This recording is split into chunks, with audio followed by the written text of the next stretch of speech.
La charla de hoy tiene como temática La Villette en París, caso emblemático de parque urbano contemporáneo.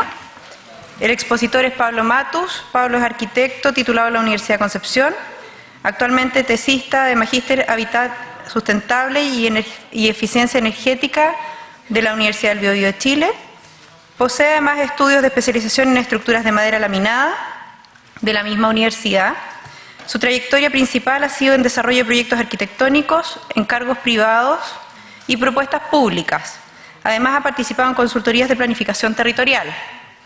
Entre el año 2003 y 2010 trabaja como socio en el estudio Sotomayor y Matus Arquitectos Asociados, cuya filosofía es abordar el desarrollo de proyectos desde una organización conceptual con una potente retroalimentación cliente-usuario-especialistas, optimizando así las variables técnicas y presupuestarias desde la etapa temprana del diseño. Es docente en la arquitectura de taller de diseño arquitectónico de nuestra casa de estudios y ha desarrollado ponencias en universidades de Concepción y el Biobío, arquitectura y viajes, museos en el mundo, urbanismo precolombino, materialidad de arquitectura, entre otras. Acaba de realizar una pasantía académica en la Universidad de Nottingham, Inglaterra, en el ámbito de la investigación de temas relacionados con la arquitectura bioclimática, donde fue alumno visitante del programa de Máster Renewable Energy and Architecture de la misma universidad. Además, fue guest lecturer en la Universidad de Nottingham Trent, Inglaterra, con la ponencia Chilean Landscape and Architectural Identity. Los dejo entonces con Pablo Matus. Les pido por favor que silencien sus celulares. Gracias. Muchas gracias. ¿Vamos?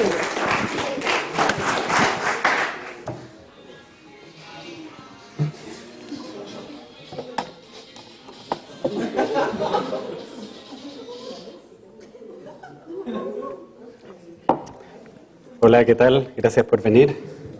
Gracias por la invitación también. ¿Se escucha bien? Sí.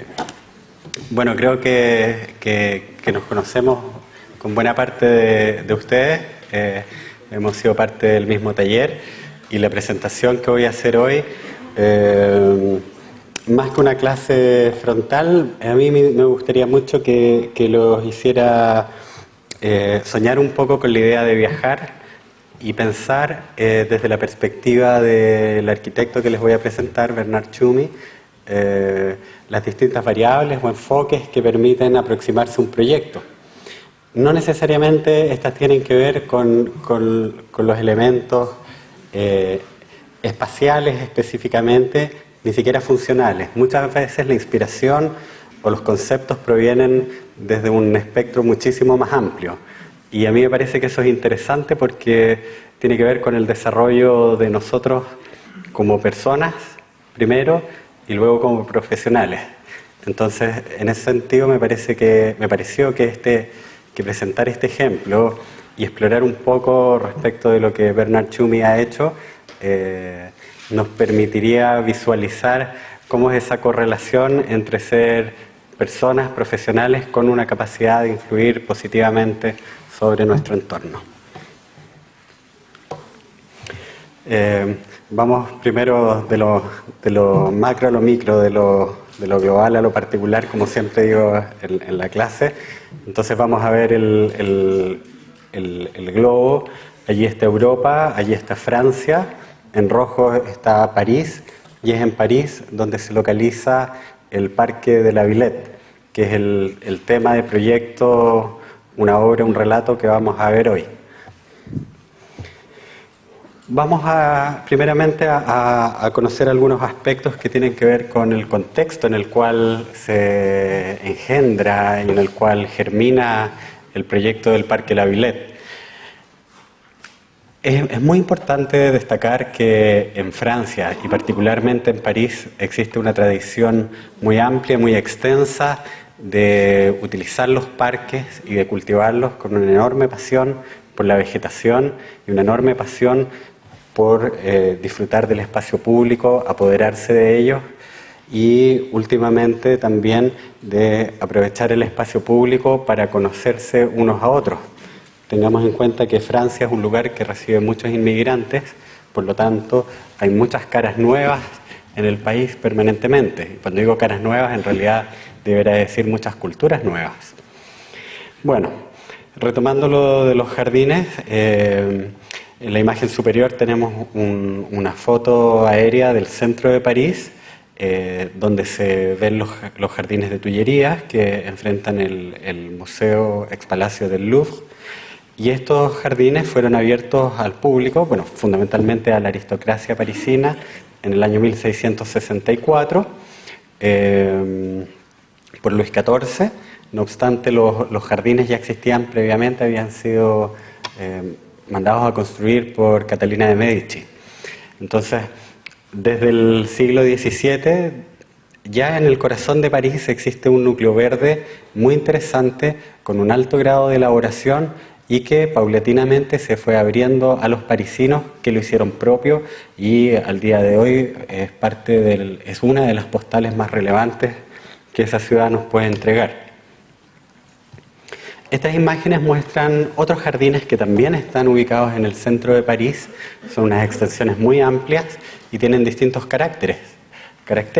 Hay distintas tendencias paisajísticas también que se han impreso en ellos.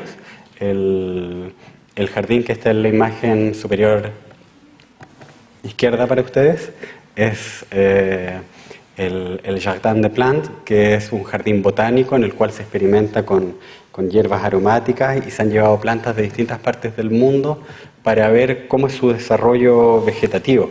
Ahora, lo interesante de esto es que más allá de una búsqueda científica, se ha constituido como un parque abierto a toda persona que lo quiera visitar, de manera que hay mucha transferencia de conocimientos, a la vez que una enorme estimulación para los sentidos, puesto que tiene senderos olfativos, los cuales tú puedes sentir, gracias al aroma de las plantas, a qué corresponden, y además tiene una variedad cromática que es muy interesante. Las imágenes de abajo muestran el parque de Bercy. Este es un parque que se construyó en los años 80 y que a su vez generó un enorme pulmón verde, también ubicado a orillas del Sena. La imagen superior derecha muestra un viñedo que está inserto dentro de uno de estos jardines, y esta diversidad la muestro fundamentalmente para tratar de impregnarnos en esta ilusión que París tiene y que consiste en llenar sus espacios de enormes superficies verdes y con mucha vegetación, con todos los beneficios ambientales que eso conlleva. En el año 2011, o sea, recién, ahora, este año, sigue muy vigente la idea de un oasis urbano. Un oasis, un núcleo, una burbuja, una cápsula de verdor dentro del entorno construido, fundamentalmente en concreto y en albañilerías. Implica un desahogo, un respiro, la posibilidad de inhalar aire fresco en el corazón de una de las ciudades más congestionadas probablemente que exista en Europa. Si bien estas imágenes son las que estamos viendo en este momento, son posteriores a la creación del Parque de la Villette, me pareció interesante presentarlas, puesto que también forman parte del contexto general en el cual podemos remitirnos a la amplia tradición y al goce que tienen los parisinos en particular por los jardines. Entonces, la exposición no va a tener un carácter tan lineal, se los adelanto. En algunos aspectos sí, pero en otros no. Me parece que puede ser una buena idea, ya que el parque tiene aproximadamente unos 20 años desde que se inauguró, tener una mirada simultánea desde su proceso de desarrollo y desde el día de hoy, de modo que ustedes también vayan generando una opinión crítica respecto de aquellos elementos del parque que les parece que fueron exitosos y cuáles les parece que definitivamente no lo fueron. Quizá lo hayan visto en alguna revista de arquitectura o si es que han viajado. La imagen de aquí abajo a mí me gusta mucho, es un muro verde y da cuenta de una exploración ya no solo en el plano horizontal, no solo en el suelo, sino también en los planos verticales que nos ofrece la ciudad.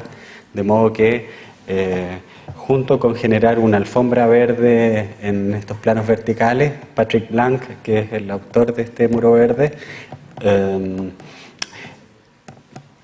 amplía las posibilidades de crear este pulmón y este cuadro de recreación visual que París tiene.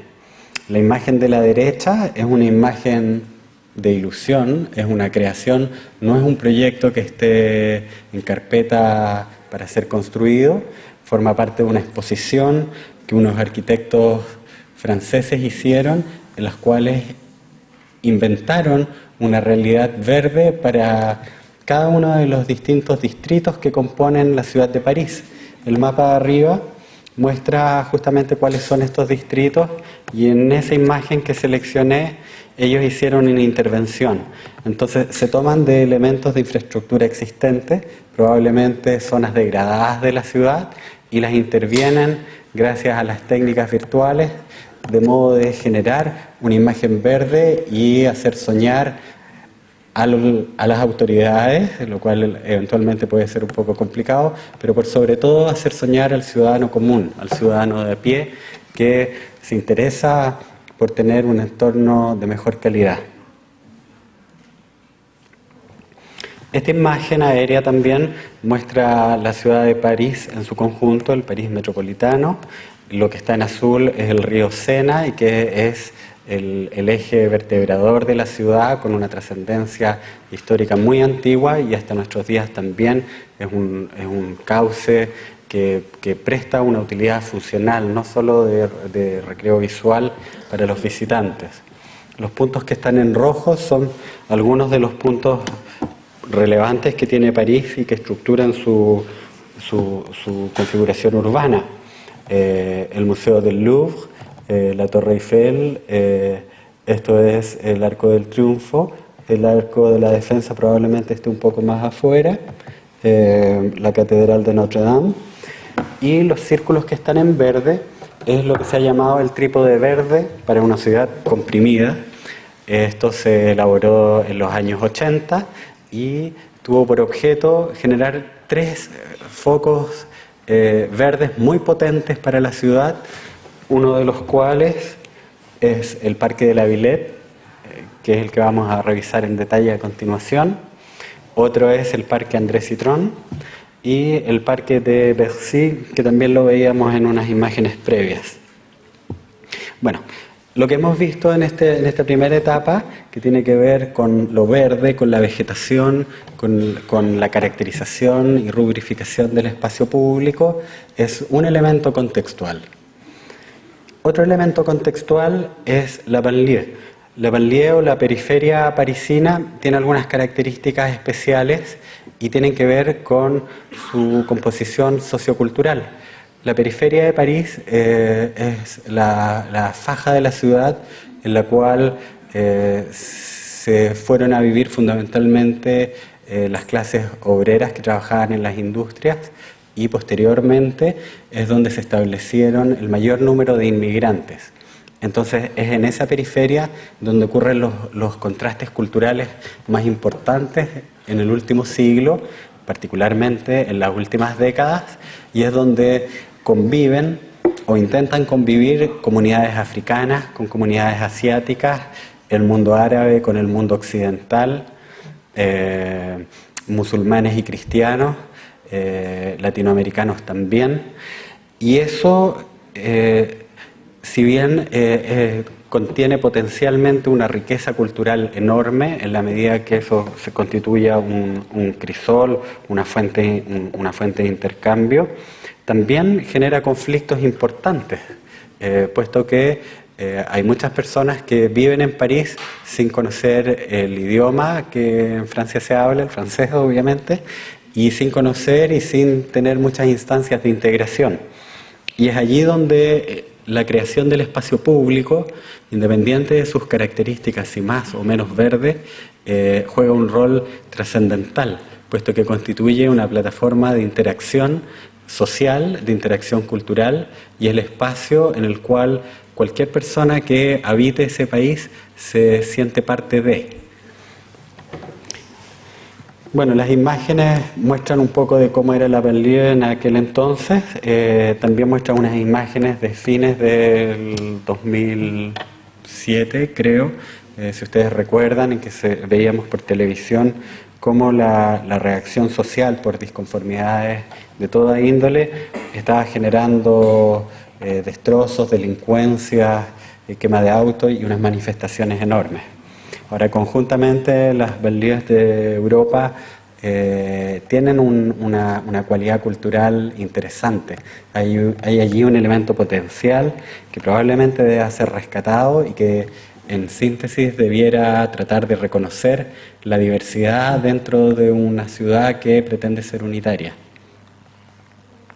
Otro elemento contextual tiene que ver con el terreno propiamente tal.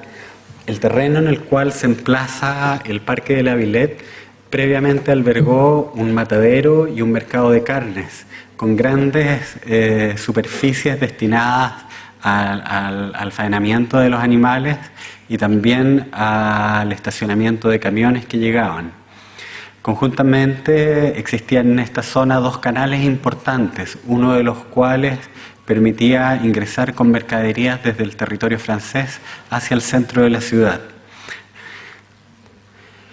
En 1982 surge la iniciativa por parte del gobierno central francés para regenerar esta área de la ciudad, teniendo en cuenta los elementos que previamente mencioné. Y se lanza internacionalmente la pregunta de ¿qué es un parque para el siglo XXI? Y es aquí que me parece importante el tratar de plantearnos con esa doble perspectiva, hoy mirando hacia atrás, pero hoy también interrogarnos hacia cómo serían nuestros espacios públicos o cómo quisiéramos que fueran en 20 o en 40 años más, en función de lo que nuestra sociedad potencialmente es hoy. Junto con lo anterior, existe un cuestionamiento a través de este concurso respecto de lo que eran los parques parisinos existentes, puesto que, si bien tenían todo este desarrollo y esta pasión por el mundo vegetal y por la estimulación de los sentidos, había algo en ellos que los dejaba obsoletos como plataforma de interacción. Y probablemente aquello tiene que ver con la carencia de un programa arquitectónico de determinadas funciones o eventos que permitiesen a los ciudadanos relacionarse con los edificios y con los espacios y con la comunidad. No sencillamente espacios para ir a pasear. Voy a intercalar algunas frases del arquitecto ganador del concurso, de Bernard Tschumi, puesto que me parece interesante ir viendo también las reflexiones que él hace. La arquitectura no es una disciplina aislada, se nutre de otras como la filosofía, el cine o la pintura. La arquitectura no es solo acerca de cómo se ve una obra, sino también de la función que cumple. Las circunstancias del contexto e incluso las limitaciones deben ser protagonistas. Me parece importante esa frase porque, como punto de partida, el arquitecto está reconociendo que hay una serie de limitaciones y de complejidades en el entorno y él, mediante una propuesta espacial, finalmente, trata de resolverlo. Uno de los elementos que Bernard Tschumi propone es la interrelación entre distintas disciplinas y la que probablemente a él más le interese es el cine. El cine como la instancia, como un arte superior en el cual podemos ver los cuerpos en movimiento. Esto tiene una relación interesante con la arquitectura. Me parece que él lo explica muy bien.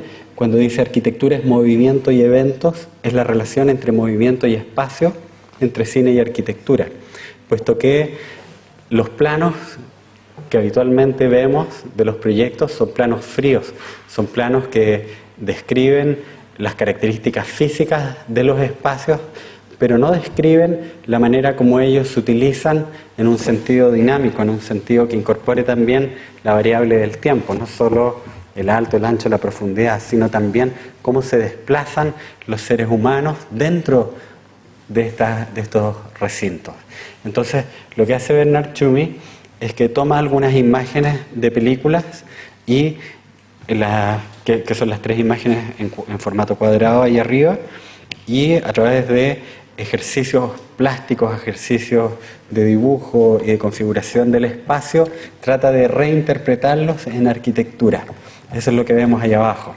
Ahora, en uno de sus planteamientos va con una frase más bien transgresora, y es que sugiere que para realmente apreciar la arquitectura puede ser incluso necesario cometer un crimen, lo cual es bastante transgresor, ¿no?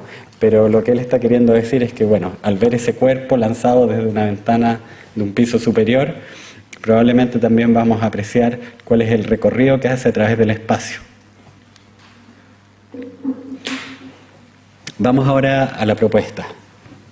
La propuesta es probable que hayan visto imágenes de esto, y a mí me interesaría reparar en el siguiente desglose. Él sugiere, en primer lugar, una triple operación, es decir, que existan eventos que induzcan los sueños y las fantasías en el visitante, es decir, poder generar situaciones previo a generar los espacios que generen ciertos estímulos en las mentes de los visitantes, de modo que estos visitantes consigan fantasear, consigan reflexionar y consigan entrar en un estado que les facilite el esparcimiento y la interacción. En segundo lugar, por supuesto, generar los lugares donde esas fantasías se lleven a cabo. Y en tercer lugar, y muy relacionado con lo que se explicaba en la lámina anterior, la sugerencia del movimiento en el espacio mediante líneas y curvas. O sea, permitir que estos eventos y que los visitantes se desplacen fluidamente a través del parque, y a través de él se vaya dando esta secuencia de eventos, de acciones, de funciones, que es finalmente como la vida misma, una secuencia que ocurre a través del tiempo. Para ello propone un triple sistema, un sistema de líneas, de puntos y de superficies, que en la imagen axonométrica que allí tenemos me parece está bastante bien representada. Este triple sistema ofrece una trilogía de órdenes que al momento de yuxtaponerse, o sea, al momento de estar uno sobre otro y de ser transparentes y permeables entre sí, potencia las interacciones y las posibles relaciones que se vayan dando entre los visitantes.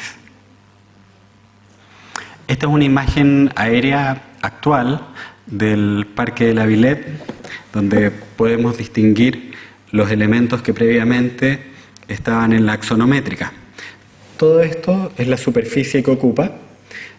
Habíamos hablado de que esto era una zona periférica, tiene algunas avenidas un tanto sobreescaladas que cortan la ciudad, tiene los canales, tiene las antiguas instalaciones del matadero, y este es el acceso principal. Entonces, el primer sistema, el sistema de líneas, tiene que ver con estos ejes cartesianos que estoy señalando acá, que son recorridos rectos, y adicionalmente con unas líneas sinuosas que permiten recorrer jardines temáticos. En segunda instancia, un sistema de puntos. Los puntos están materializados a través de unas construcciones denominadas folies, que son estas construcciones de color rojo, y luego vamos a detallar de qué se tratan. Y en tercer lugar, un sistema de superficies, que consiste en proveer al parque de explanadas, ya sea duras o sean verdes, que permitan distinto tipo de eventos en el lugar. Una de las retroalimentaciones interesantes, en realidad es incorrecto decir retroalimentaciones, porque en este caso creo que hubo alimentación solo en un sentido, o sea, más bien es influencia, que toma Txumi es de Kandinsky, el pintor, que fue muy consistente en la exploración respecto del punto y la línea sobre el plano.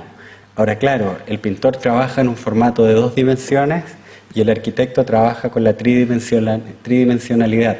Pero ya pueden ver ustedes, al comparar las imágenes de Kandinsky y la maqueta virtual del Parque de la Villette, que hay muchas semejanzas en esta aproximación. Vamos primero con el sistema de líneas. Vamos a tener en la zona superior izquierda la axonométrica general que muestra los 3 sistemas yuxtapuestos, y en esta zona vamos a ir viendo el que corresponde específicamente al sistema que se va a explicar.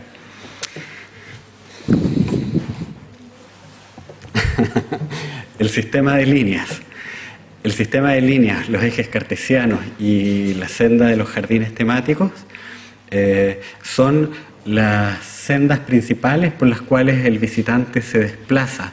Son las que le permiten recorrer de extremo a extremo el parque, cruzarlo rápidamente en el caso de los ejes que son rectos, o más bien desarrollar paseos de larga duración en un tiempo más distendido, que van recorriendo los distintos jardines y subespacios que contiene el parque. Ahora, para alentar y para subrayar esta idea de dinamismo, el arquitecto ha diseñado unos corredores cubiertos ondulantes, que son los que se ven en la foto, y que acompañan este recorrido, generando además unas sombras bastante interesantes que seguramente en alguna de las fotos siguientes va a aparecer.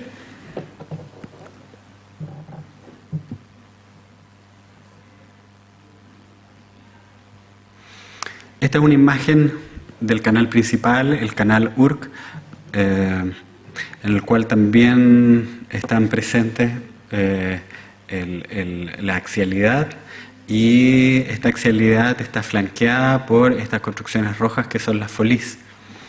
Este es un elemento interesante, el hecho de respetar el canal y de integrarlo dentro de una de las directrices que toma el nuevo proyecto, puesto que, si bien la propuesta es bastante rupturista para la época y pretende reformular muchos planteamientos relacionados con parque, es importante, y el arquitecto así también lo asume, el respetar los elementos preexistentes que tienen una importancia vital para la memoria del lugar. Otra influencia interesante para Txumi es el trabajo del paisajista brasileño Burle Marx, que desarrolló distintos jardines en Brasil y que trabajó con las formas orgánicas y las formas sinuosas, puesto que él planteaba que estos eran los elementos que nos aproximaban de manera más verídica con la naturaleza, y la gestualidad contenida en esas curvas conjuntamente era lo que permitía hacer más gratos los paseos y extender el tiempo de apreciación de un determinado entorno. Entonces Bernard Txumi toma algo de esto y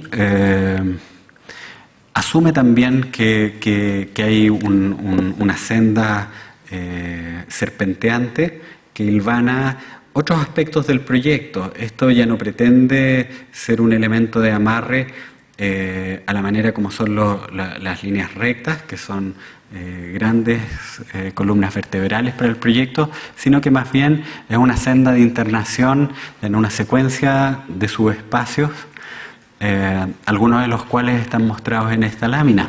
Son subespacios que tienen características especiales que lo hacen más lúdico, que convocan a que los niños quieran entrar en ellos, pero también los adultos.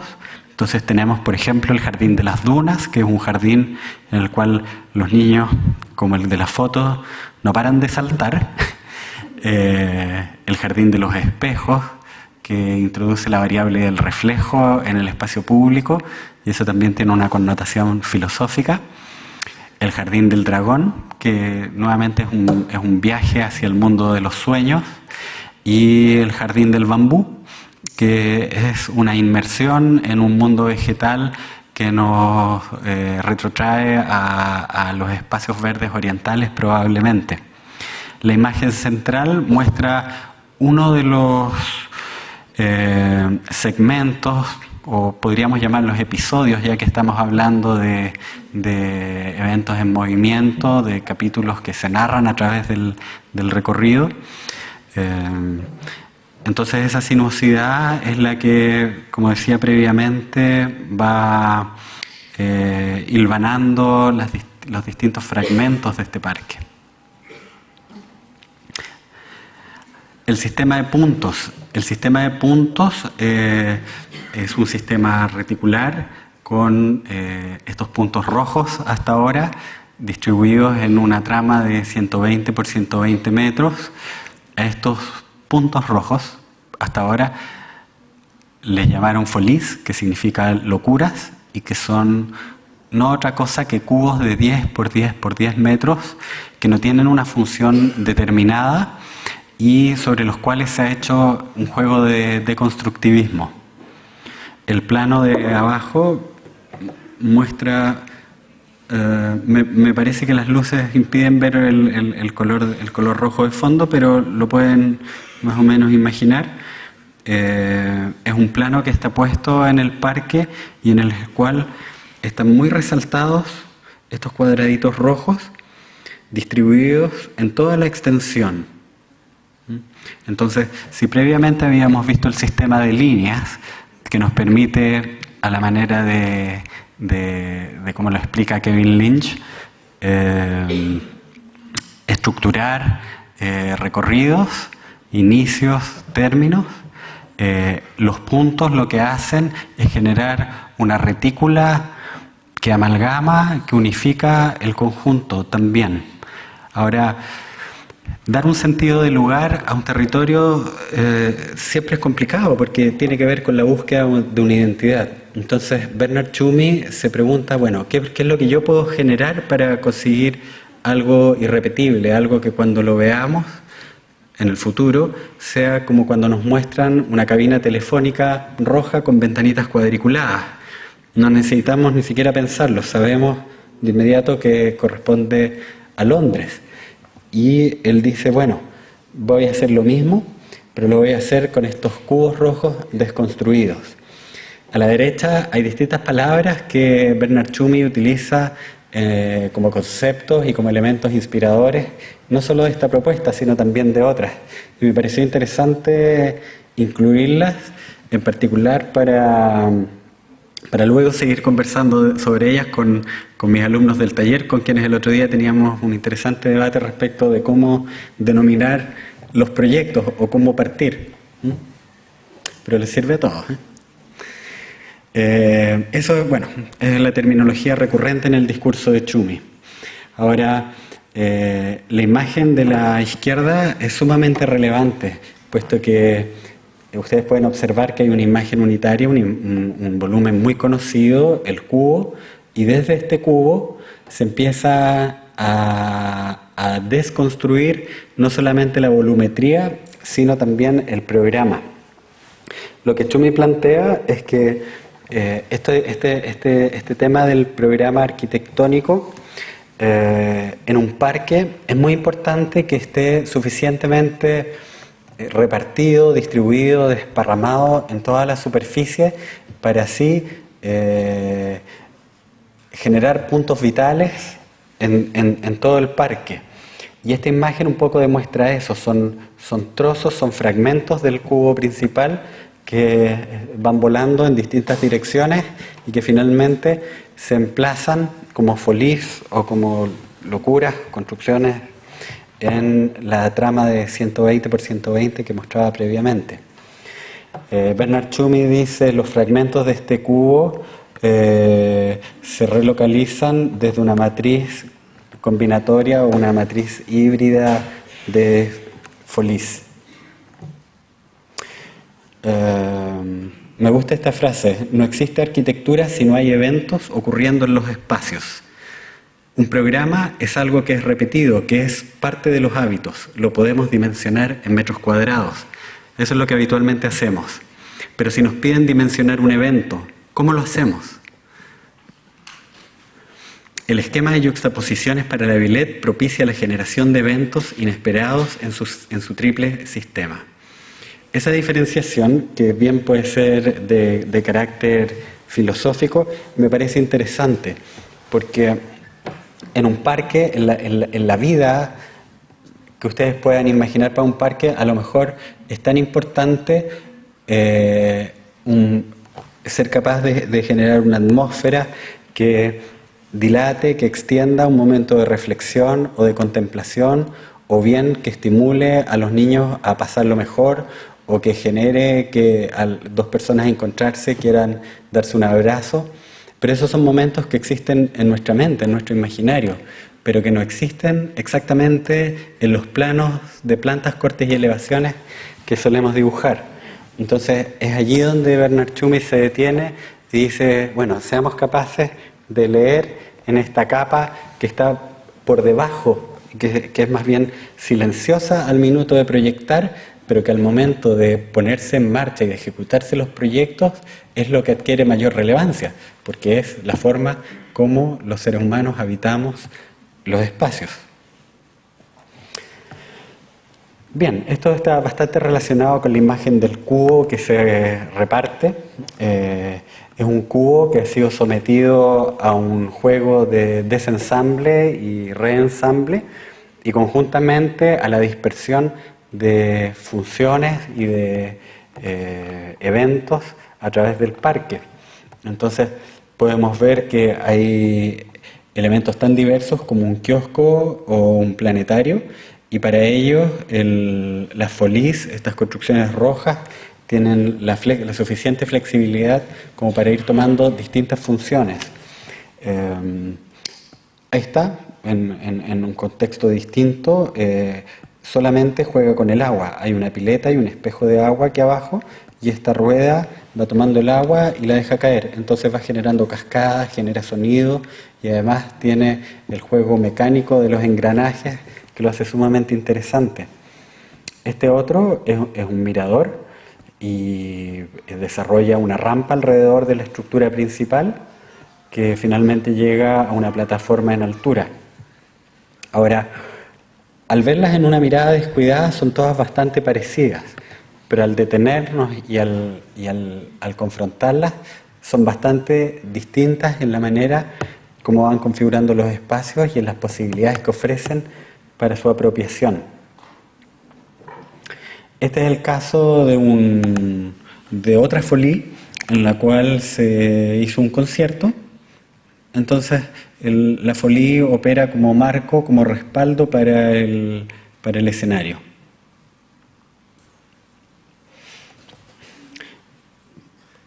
Acá tenemos como referencia la axonométrica y la trama, la grilla, la retícula de folies, y abajo lo que vemos es esta construcción siendo utilizada para jugar a la pelota. O sea, si en algún minuto sirvió como escenario, también sirve para jugar a la pelota, y aparentemente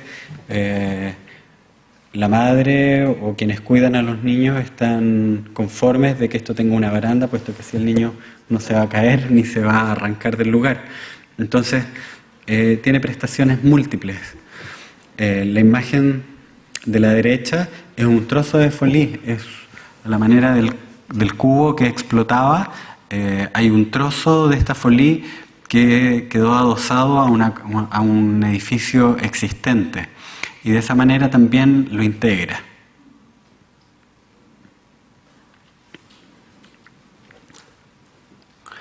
La idea de estas estructuras en color rojo, junto con contrastar con el marco verde en el cual están insertas, conlleva la provocación, la exaltación de los sentidos.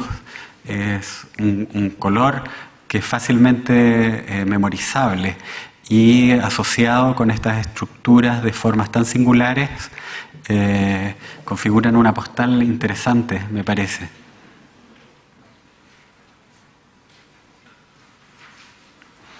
El elemento de sorpresa también está presente en este parque. Este es un sendero bastante angosto que desemboca en una suerte de plaza interior rodeada de árboles, en la cual se encuentra una folie que tiene funciones distintas. Y en ella Philip Stark, el diseñador, generó estas sillas, que son sillas que pueden girar sobre sí mismas de manera que permiten que un número indeterminado de personas se sienten en ellas y queden mirándose unas con otras, o bien se giren para mirar otros elementos del parque.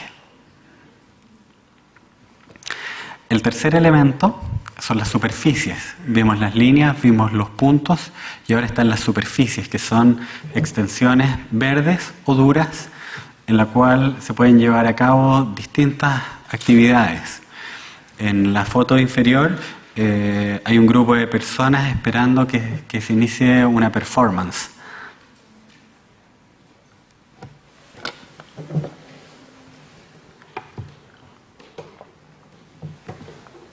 Esta imagen la puse en esta ubicación porque ya con la información que hemos acumulado hasta ahora, la lectura que ustedes puedan hacer de esta foto, que es la misma con la cual partimos, es bastante diferente, en la medida en que ya pueden reconocer que hay tres sistemas que se yuxtaponen en un mismo parque. En esta imagen, en el sistema de superficies aún podemos ver distintas actividades. Los franceses tienen una suerte de costumbre de instalarse en los céspedes y es algo que me llamó bastante la atención, porque sin necesidad de tener puntos de referencia dentro de la extensión verde, ellos se van apropiando y con total libertad instalan su picnic o duermen la siesta o hacen ejercicio o toman el sol.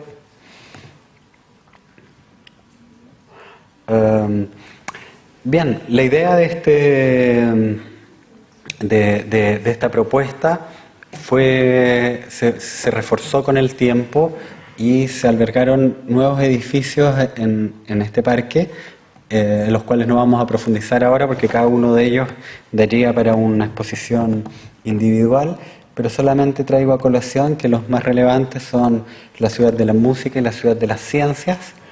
En la Ciudad de las Ciencias sorprende encontrar esta gran esfera que es un teatro IMAX, en la cual se hacen proyecciones de enorme envergadura. Y aquí vemos una imagen más próxima de esta geoda revestida en acero inoxidable y una frase de Bernard Tschumi que me parece relevante. La parte más importante de nosotros no es quienes somos, es lo que hacemos, pero a veces quienes somos nos ayuda a hacer cosas. La arquitectura no es acerca del conocimiento, de las formas, sino que es una forma de conocimiento. En esta imagen de los reflejos en la geoda o en la geodésica, me parece que está contenido buena parte de esa frase. Es una frase que al menos en su primera parte, en la primera parte del texto, no es tan arquitectónica, si ustedes quieren, pero es un punto de partida para la actitud respecto de la cual el arquitecto, en este caso, toma partido, toma posesión de una cierta actitud y de una escala valórica frente a los encargos. Entonces, si en esta imagen podemos ver distorsionados, desconstruidos, borrosos, suerte de espejismos del parque, eso también forma parte de las ilusiones que el arquitecto quiso entregar. El juego de los reflejos, en lo cual no necesariamente somos lo que estamos viendo, sino que a veces somos lo que estamos imaginando que somos. Y eso me parece importante. Y ya para ir finalizando, una imagen de nuestra zona de Concepción y la desembocadura del río Biobío en el mar, para pensar y para dejar instalada la reflexión de cuáles son nuestros parques, nuestros espacios públicos, cuál es la manera como nosotros interactuamos hoy, cómo queremos interactuar en el futuro. Y por una casualidad bastante positiva, en una entrevista, Bernard Tschumi hizo referencia a nuestro país diciendo: cualquiera que tenga sentido de la geografía estará siempre fascinado por este país, Chile, que tiene casi el largo de un continente y un ancho menor que Suiza. Lo dijo Bernard Tschumi en una entrevista para el Mercurio el año 2010. Muchas gracias.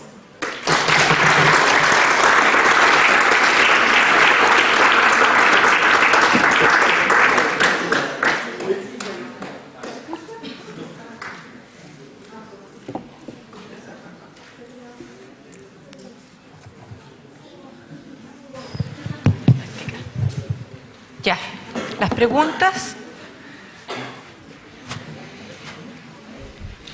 Tienen que hacer preguntas.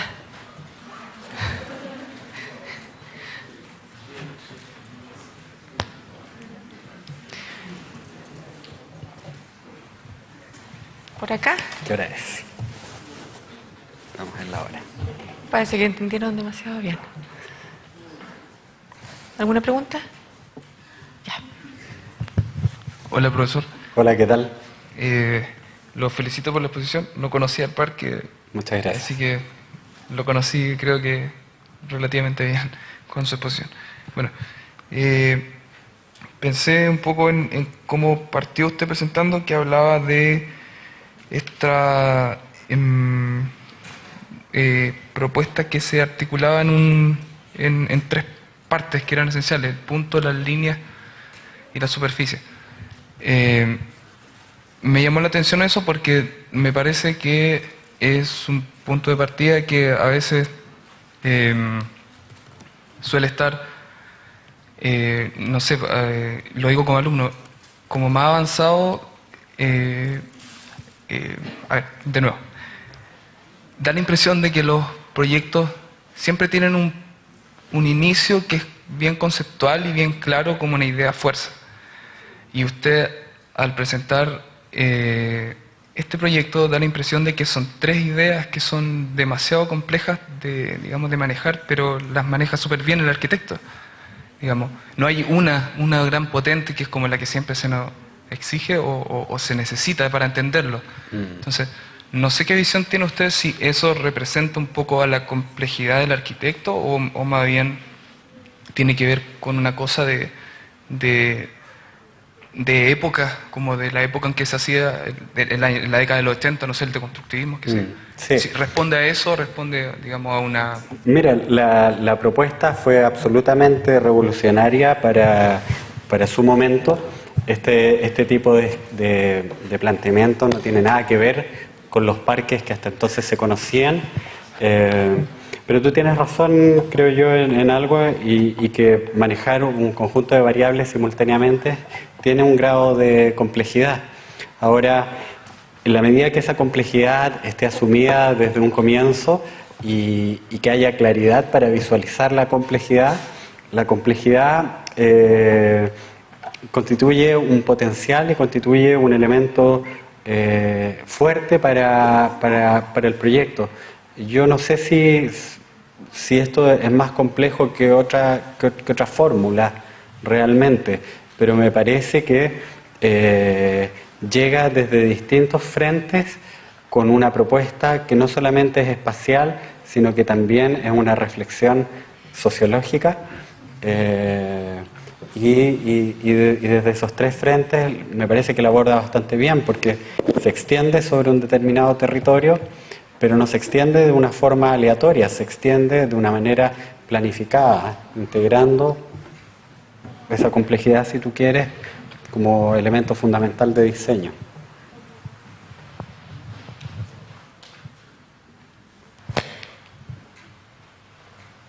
¿Por allá? ¿Por acá? Están callados. Sí. Bueno, yo le voy a preguntar algo, profesor. Qué miedo. No, algo súper... No, porque a mí me tocó estar también en el parque y yo creo que le contaste mucho, en esencia, de lo que es el parque, porque cuesta mostrar el recorrido como tú lo estás enseñando, digamos. El factor sorpresa dentro de todo este parque es una parte importante. Desde lo conceptual, como él comienza, digamos, los inicios, todo este tema de elaboración de proyectos, ¿cómo se rescata ese factor sorpresa dentro del proyecto mismo? Porque si hay algo que es enriquecedor dentro de ese parque, a diferencia de otros que tú mostraste también, es la poética que tiene alrededor de todo este juego, de esta cosa lúdica que tiene, de esta cosa de casi de niño. Y que tiene que ver con el proceso creativo también del proyecto. Sí, a mí me parece que están manejadas las dos escalas. Hay una escala macro y que puede ser tan macro como la queramos ver. Tiene que ver, porque París, como una de las capitales importantes del mundo, está permanentemente enviándonos mensajes arquitectónicos respecto de lo que se puede llegar a hacer, y desde hace varios siglos atrás que lo está haciendo. Entonces, bueno, tiene esa dimensión, pero la dimensión más pequeña a la cual tú haces referencia, creo que también está manejada en la medida que uno se interna en las zonas con mayor densificación de árboles dentro del parque y va descubriendo pequeños espacios que tienen además características de diseño que fueron bastante innovadoras. Me parece que hay espacio suficiente para el pequeño evento, para el pequeño encuentro, y eso se descubre justamente con los recursos que la configuración espacial ofrece, que tiene que ver con la intimidad de los elementos, con la proximidad de los árboles, con la incorporación de un determinado mobiliario urbano que invita a una persona o a un grupo determinado de personas a sentarse. Tiene que ver también con ofrecer espacios abalconados a determinadas vistas. Entonces, creo que por ahí va la exploración de la intimidad en el espacio. A lo que iba Pablo es lo que preguntó el alumno, que tiene que ver un poco con la propuesta de la superposición de estas tres ideas, superficie, puntos y líneas, y que finalmente culmina en un factor que es un acto de sorpresa, que es como una puerta a un mundo distinto, a un mundo absolutamente distinto en cada sector, que quizás tenga que ver con esa superposición de la cual hablaba el alumno anterior. Sí, sí. Puede ser que haya una relación, no sé, yo creo que, ¿cierto? Me hace pensar en algo que leí sobre Txumi que él dijo, y que tiene que ver con propiciar los encuentros inesperados. Exacto.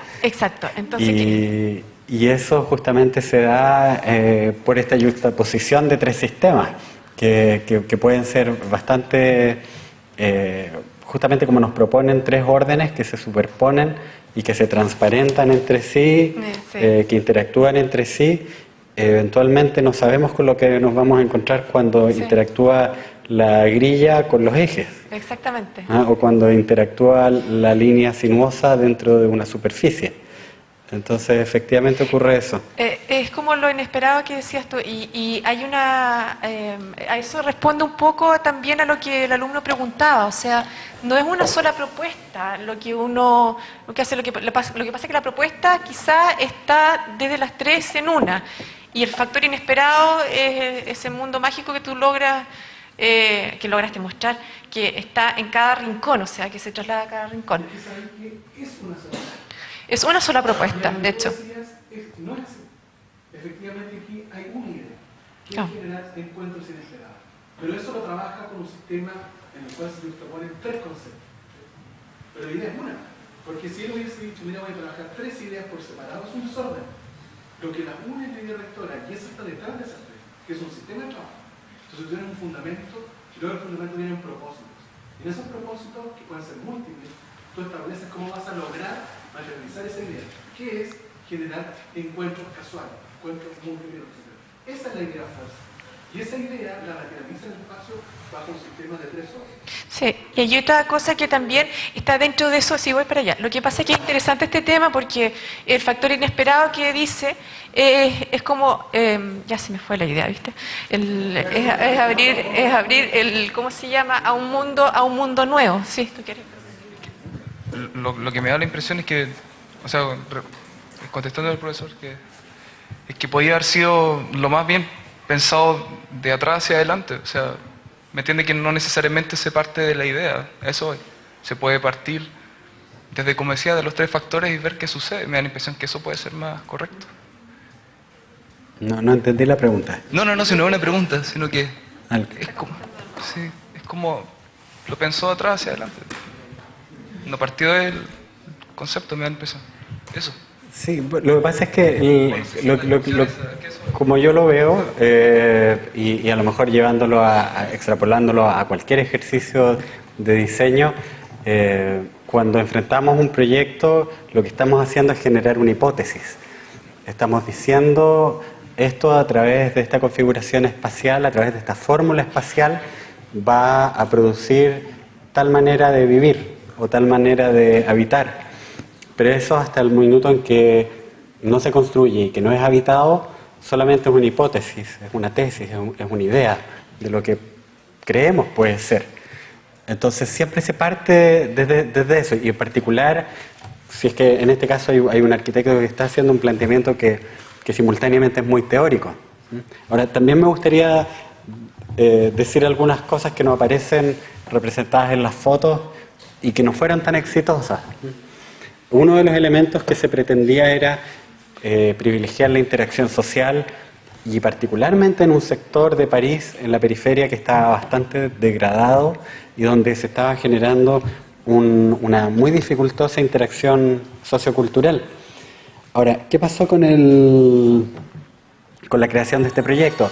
Este proyecto tuvo tal notoriedad y tuvo tal prensa internacional que empezaron a llegar cientos de miles de turistas y cientos de miles de arquitectos a visitarlo, y el entorno, si bien se regeneró y se generó un grado de cohesión interesante, al cabo de los años también empezaron a subir los precios de las propiedades circundantes.